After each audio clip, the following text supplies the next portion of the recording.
How now, brown cow? How now, brown cow? How now, brown cow? What is going on, guys?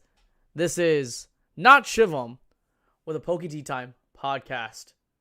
And we are experiencing a little bit of lag this evening, so you guys are going to have to bear with me. This podcast is going to be relatively quick. So I am going to recap this weekend. I am going to kind of cover what's been going on in the Pokemon community. So as of late, we've seen all markets across the board kind of take a deep dive. We see crypto taking a hit. We see big cards taking a hit. We even see cards from Heritage getting hit. Like we're seeing everything getting hit across the board. And I know a lot of you guys are concerned, and some of you guys aren't really concerned because it creates an opportunity to buy, especially if you're liquid enough. But before we get right into it, make sure you like, comment, and subscribe. Notice how I didn't say this is the... I don't know if I did say it or not. I probably already did. I probably did say this is the Poke Tea Time podcast. But as you guys may know, based on last week's conversation, I discussed talking about rebranding the podcast. So I have a few names in mind already, some of which I've already discussed with my peers as well as other fellow content creators in regards to what they think. And so far I'm leaning towards It's Vaulted Podcast. I have or something along the lines of that. Like I have a really, really cool logo and animation and outro animation in mind. So I'm pretty pumped about that.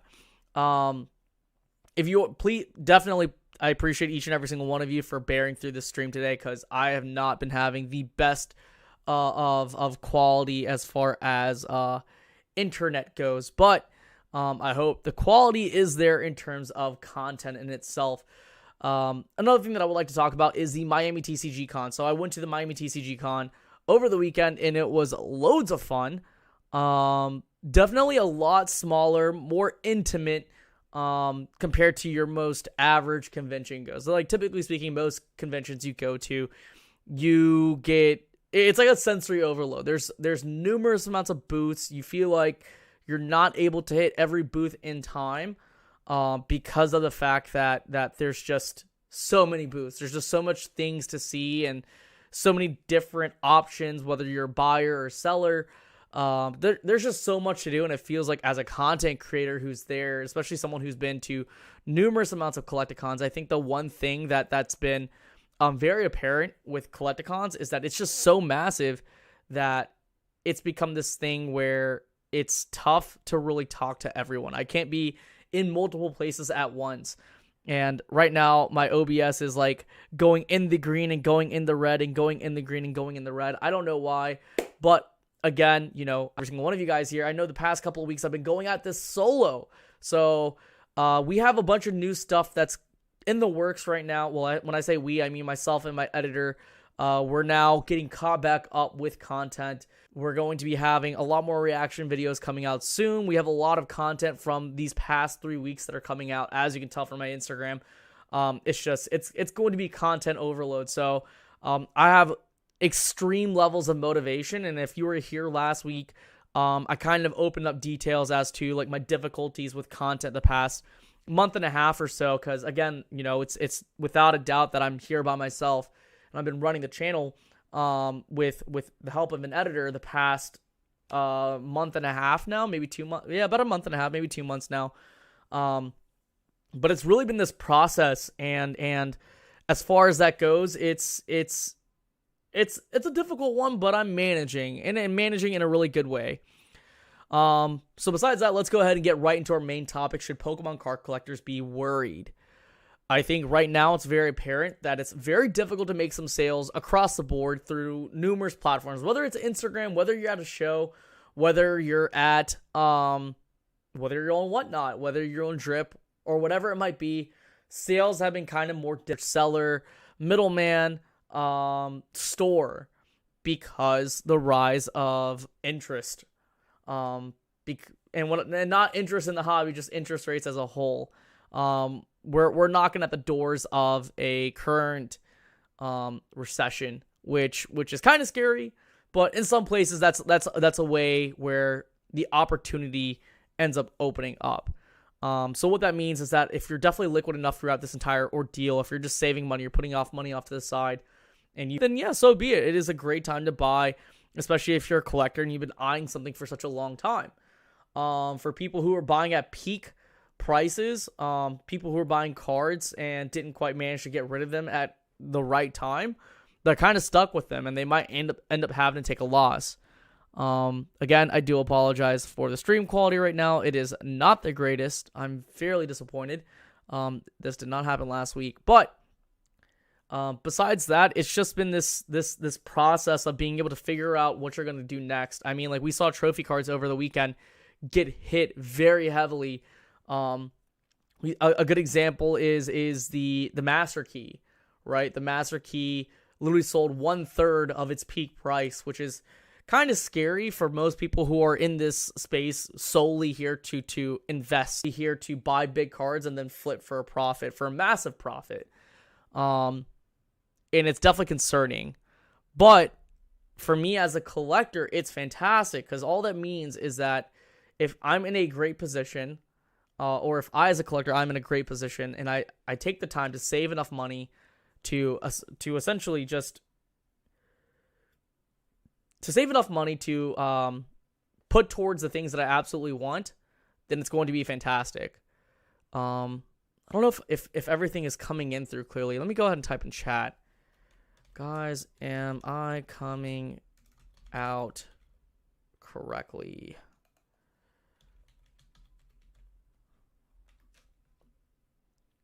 I spelled correctly wrong. This is really frustrating right now.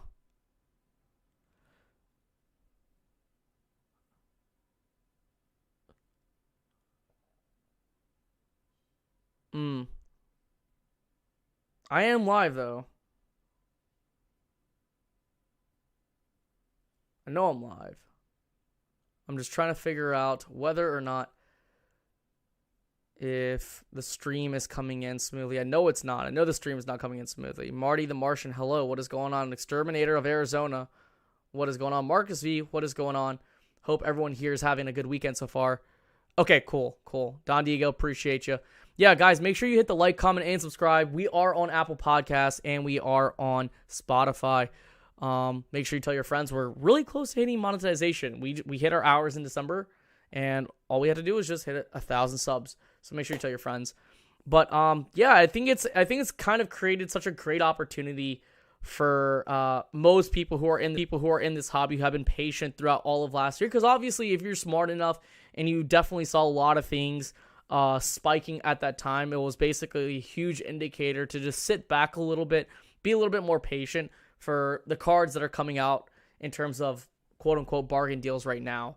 I think this is a great time to kind of just sit back and watch what happens, or just make the moves you want to as far as certain cards go. I know other people are making plays into other TCGs, whether it's new or old. Myself, currently speaking, I'm solely focused on Digimon and Yu-Gi-Oh! At the moment. But these past few weeks, I've definitely been taking more of a deep dive into new TCGs like Cryptic and Akora.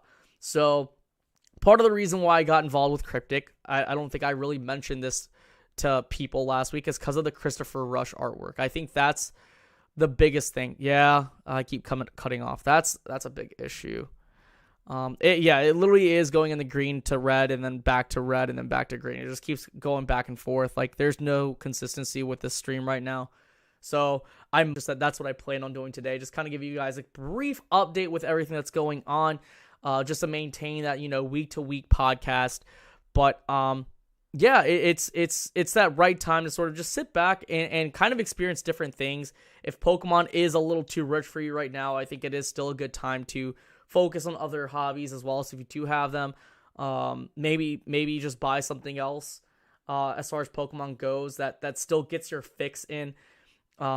With myself, I've been getting into lots and lots of Digimon. I just this weekend in Miami, I took much more interest and much more time to play a lot more Cryptic games or watch more Cryptic games. And then I also participated and learned how to play Akora. Akora is a game that I genuinely that I genuinely enjoyed throughout this weekend. It's a game, I don't know how to exactly describe it, but I hadn't had so much fun playing a TCG in such a long time. And, I'd say between that and Cryptic, those are the two games that I think are going to have tremendous levels of success as far as new TCGs go. I haven't really played too much MetaZoo. I know a lot of people love MetaZoo, but for me, it's just one of those things that I just can't really quite connect to. The artwork to me just seems really, really tacky. And this is no hate towards MetaZoo or the artist themselves. It's just my personal opinion about the artwork in itself. I just feel like anyone can draw the artwork as is. But yeah, I mean, I like Akora a lot. This is an Alchemist card that I got for learning how to play the game. So the founder and creator of Akora with me. So he and I actually did a trial game where he taught me and we actually played through the game. And I actually got to beat him, which was really cool. Played in the tournament and I lost. But I had loads and loads of fun because the games are super quick. It felt really, really easy to learn. It wasn't this thing where it was just too much for me. It didn't feel like there was so many different things that were going on, and I don't know. I just had a great time. I love the characters. I love the artwork. I love the foiling. Like I said, I participated in there. I got it was the first ever Akora tournament, so I got my participation card. So I think only 32 people get that card, and then after that it goes to 16. Here we go. The focus is in. There we go. This was for the Miami TCG convention promo right here. And I like the artwork. It's really cool. It's really light. I enjoy it. It's really awesome. And then here is the Yoki promo from Collecticon, which I thought was also cool as well. So one thing that I've noticed at these different conventions is that a lot of these new indie TCGs, they build a lot of interest simply off of hype and it's not really about the playability of the game, right? So out of all the new indie TCGs that I've seen so far, outside of MetaZoo, because I feel like MetaZoo's kind of established itself, because it's the oldest indie TCG currently. I think right now I really like Cryptic and I really like Akora. I am a backer. I'm a Kickstarter backer of Akora, of Cryptic. I'm not a backer of Akora, so I'm not financially invested in Akora. Technically, I am invested in Cryptic, but not to the thousands of dollars. It's literally just $320 or so dollars. But I'm definitely interested to see where both TCGs go. I feel like I'm definitely going to be playing in more competitions for Akora. I might actually get a deck. I might actually buy more cards. So I'm pretty pumped about that. I think it's really cool. But besides that, as far as Miami TCG Con goes, it was a really, really good time. I landed there Friday morning. I was actually supposed to get there slightly earlier than what I was intending to, but they kept us in the plane. I flew with American Airlines. I got there. I immediately unpacked. I had a phone call with Heritage Auctions. So I don't know how much I can really talk about that, but I'm very, very excited about that. I have an actual physical meeting where I take a tour at Heritage Auctions the day before Dallas Card Show. So I don't know if I don't know if I'm going to the one in July or the one in September. So that's something that I'm trying to figure out at the moment. I'll just try and see whether or not some of my friends are going, based on whichever event, and then just kind of plan from there. And after that, I immediately got to my room, and from there, like as soon as I landed, I got to my hotel. That's when the Heritage phone call happened. So I'm very, very hyped about this. If you guys could make sure you have your fingers crossed for me, because I don't know what kind of opportunities come from this, but I'm really, really excited about it. And after that, myself, Poke Trainer Jess, Aegis Cards, and Nostalgic Thrill, we all went to brunch. They had been there the night before, so we had a pretty good time there. I myself was 8 mimosas deep, so your boy got twisted. And then after that, we went to the convention center. We hung out there for a little bit, got to see, people set up here and there and everywhere. And it was just a decent time. It was a solid time, just meeting up with all these new vendors. The venue itself can definitely expand. It's just that in this case scenario, it was very, very intimate, which in a way was kind of great for the first day, but after the second day, once you see everyone, you see everyone. So I feel like it could be I feel like it could be slightly bigger. But yeah, it was definitely intimate. I got to talk to everyone that I wanted to talk to. I got to hang out with everyone I wanted to hang out with. After that, I think we went for dinner inside the hotel. We ate inside the hotel, I believe, if I'm not mistaken. And we went, well, I had ramen. And so then I immediately got with everyone again, and we took an Uber out to the pre-party night, like a kickoff night. It's like a kickoff night. And everyone was there at this like brewery where they were doing burgers and stuff like that. We got there really early. We got there on time, and no one was there. So then we went right next door to like this, tequila bar. We were in there for a little bit, and then after that, we went next door to like the Dirty Rabbit. It's like this area in Wynwood. It's called Wynwood, and it was just a really, really good time. I really wish that I had a videographer for that night, because that would have been kind of cool.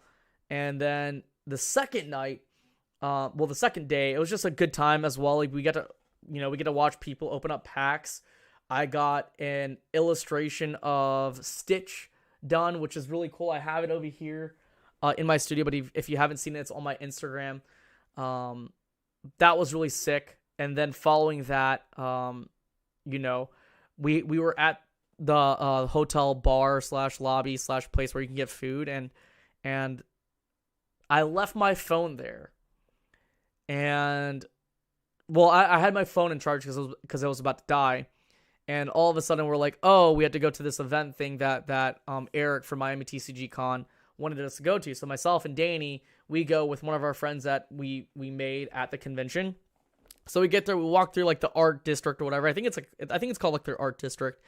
And we're in there, we come back out, and then all of a sudden, the guy who drove us, as well as Danny, Super Duper Danny, is like, where we parked is like right in the middle of like this road where they had blocked off for a Pride festival.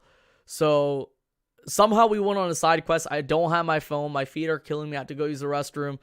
And they take me out to this festival. This thing is massive. And our driver basically managed to sneak us in. There's like a boxing ring where like chicks are like literally stripping close to nude. And it was definitely interesting. It was really cool being like an ally at this event and just going. Like there was different festivals there, and then after that we just came back. I think we got back right around like 1 o'clock or so. And it was just really, really cool. That entire weekend was just really cool as far as everything goes. I definitely enjoyed myself the first day and the second day, but it really set in. Like the tiredness definitely settled in on Sunday, and that was just mostly because like 3 weeks back to back to back traveling is just something that it really does get to you. But I mainly wanted to do it just to kind of test myself and see how much I could do. And really like Sunday morning, it just like really, really set in.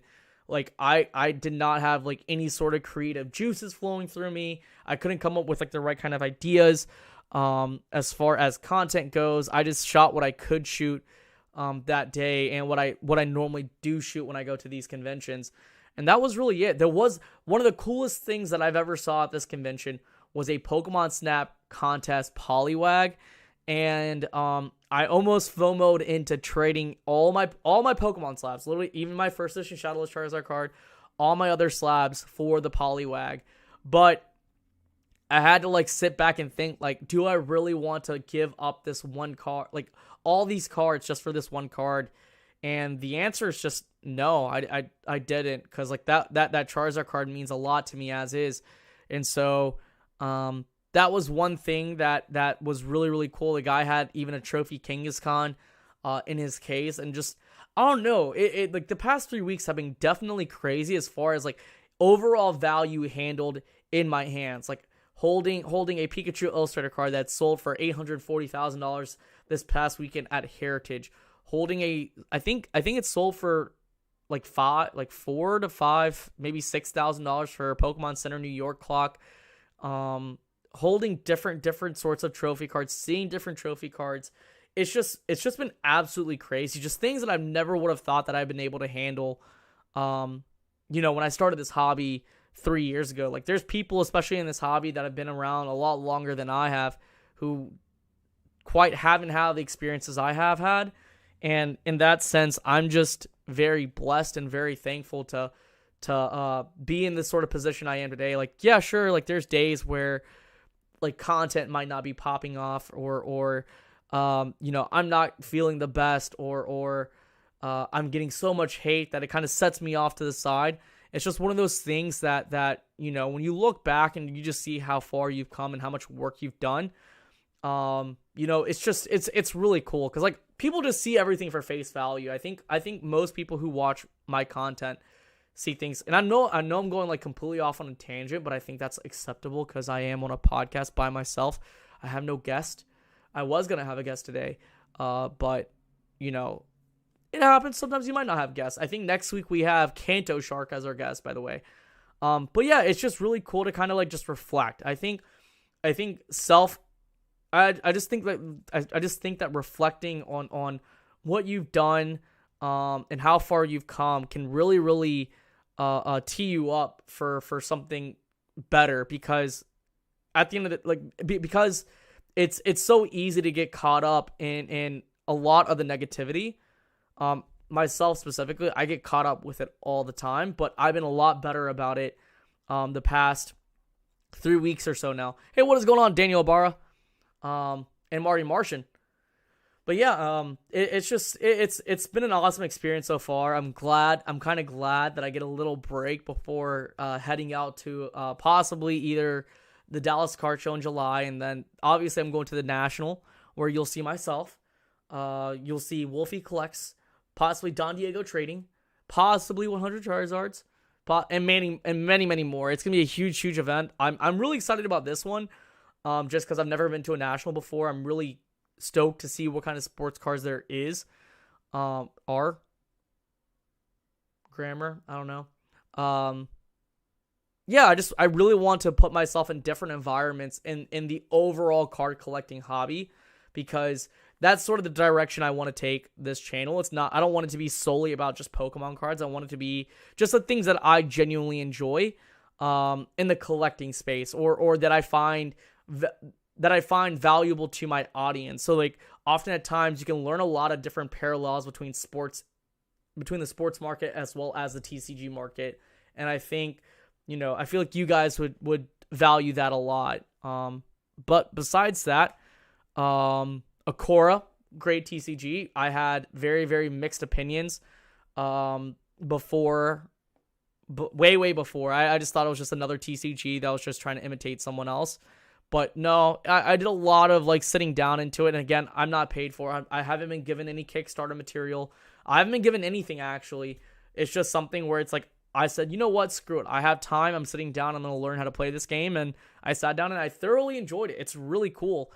And with Cryptic, I enjoy the game as well. So definitely take the time. And I know some of my viewers here who will watch this podcast afterwards who do participate in different TCGs like Flesh and Blood, Magic, so on and so forth.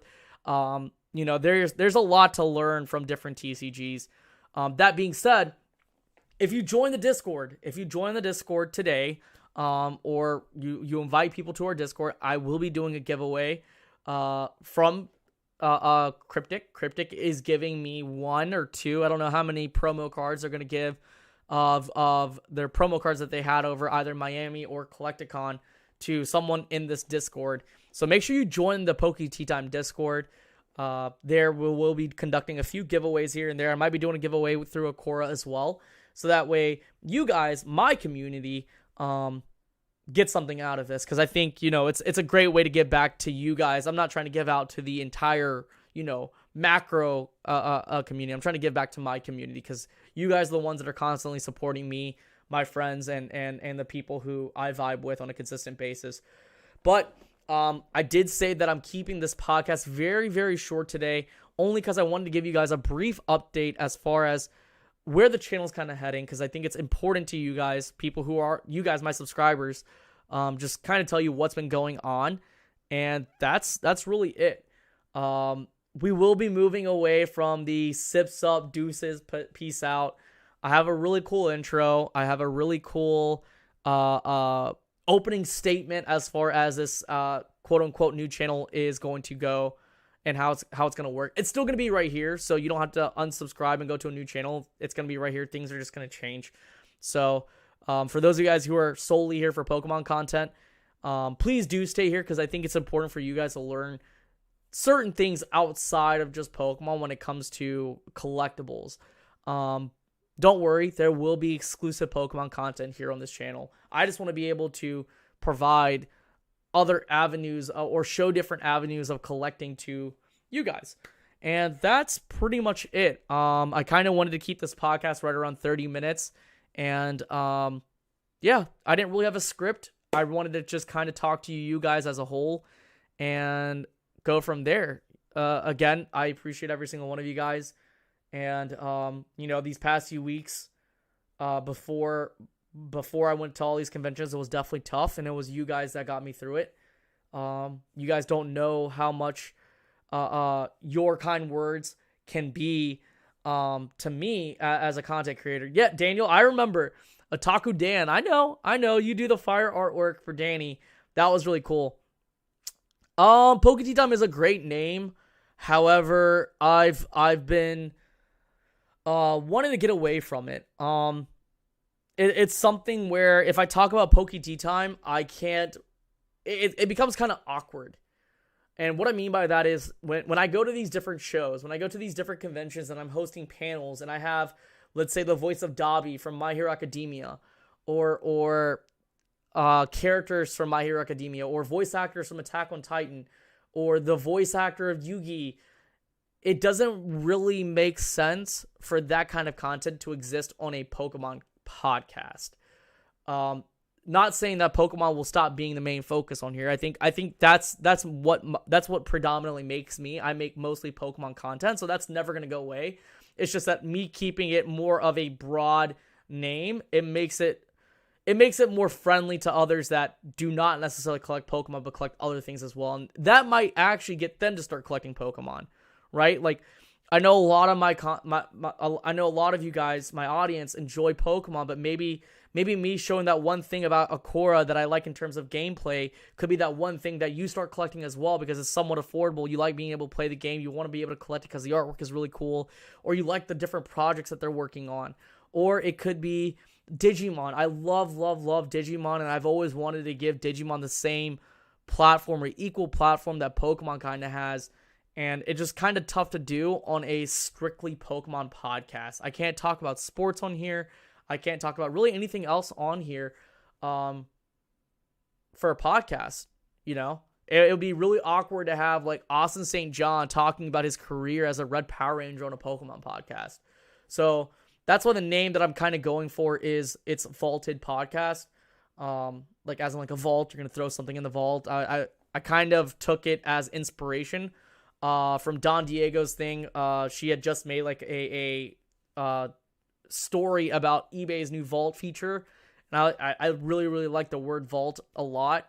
And I thought I had a different name before. It was called Cards and Culture Podcast, but there's already a card shop out in Louisiana called Cards and Culture, and I don't want to send traffic to them. But yeah, it's not that there's anything against them. I just don't know them, and it would be the wrong way to prop up SEO behind that. But yeah, there's just a lot of different reasons. With my separation between, myself and Yizzy, it feels only natural to kind of move myself away from Poke Time as a whole. But yeah, no, like, I would love to talk more about DBZ and Digimon. I know, like, I've gotten a lot of requests to talk about Digimon and DBZ on this channel. I don't really collect DBZ, but I'm trying to be more open-minded about other card games, whether it's old games or even dead card games on this channel. So that's just the direction. I wanted to be able to come on here and kind of give you guys a proper update. I really don't consider this an actual podcast episode, even though this will be put up on Spotify as well as that. But yeah, I really do appreciate the support from all of you guys who have come from Twitter, who have come from Instagram, from TikTok, so on and so forth. It's just stuff that I thoroughly enjoy. And again, if you do want me to react to your collection and just give it the spotlight it deserves, it will be on this channel eventually. I'm not doing any cuts. If it's on the actual, it will be on the actual Discord. And I know a lot of people collect Disney. I know a lot of people collect Pokemon and Yu-Gi-Oh! And just all sorts of things. And I want this to be the platform for it. I want this to be the sole platform for all things collectible and just the overall community, the overall culture behind that, and just being the most informative as possible. So I'm kind of handling this in the way that it's going to first be things that I'm well knowledgeable about, and not to the point where I spread myself too thin. I don't want to go so far niche that or so far broad that I spread myself too thin about different hobbies. It's just me learning about different things. And the one cool thing about doing this is that I can bring experts from these other different spaces onto this podcast. Like, I can bring on Strictly Sealed, who is a huge Yu-Gi-Oh collector, and he's been super informative about the Yu-Gi-Oh game. Or like, I can have Hadoken Nito on the channel again, but in this context, we can talk about sealed video games and so on and so forth. There's just so many different avenues to take this on, and that's just the goal. And I'm very, very hopeful about all of this. And again, this is no hate towards Yizzy. Yizzy is a great content creator. I think if you definitely enjoyed his content before, keep continuously supporting him. We just have a big difference on how we produce content. So again, this is no hate towards him. If you do enjoy his content, keep watching it. And that's really it. On that note, guys, I will not be signing off the way I normally do. It's tough. I know all of you always did the sips up deuces, peace out. But again, I appreciate every single one of you. DNA, just subscribe. Don't know much about your channel or you, but we definitely need some good chill Pokemon or other TCG podcasts. Looking forward to more. Well, thank you. I appreciate your support, and just glad that you're here. Thank you, guys, and I will see you next week where we have Kanto Shark, and we're going to be discussing more in-depth stuff about the middleman side of cards. It's not just Pokemon, just middlemaning. We know about selling, we know about buying, we know about investing, but you're going to have the Shark and Shiv, I hit my mic, you're going to have the Shark and Shiv talking about our experiences as middlemen in the hobby. So we'll see you guys on the next one, and peace out. Thanks, guys, for joining, and that's really it. Bye.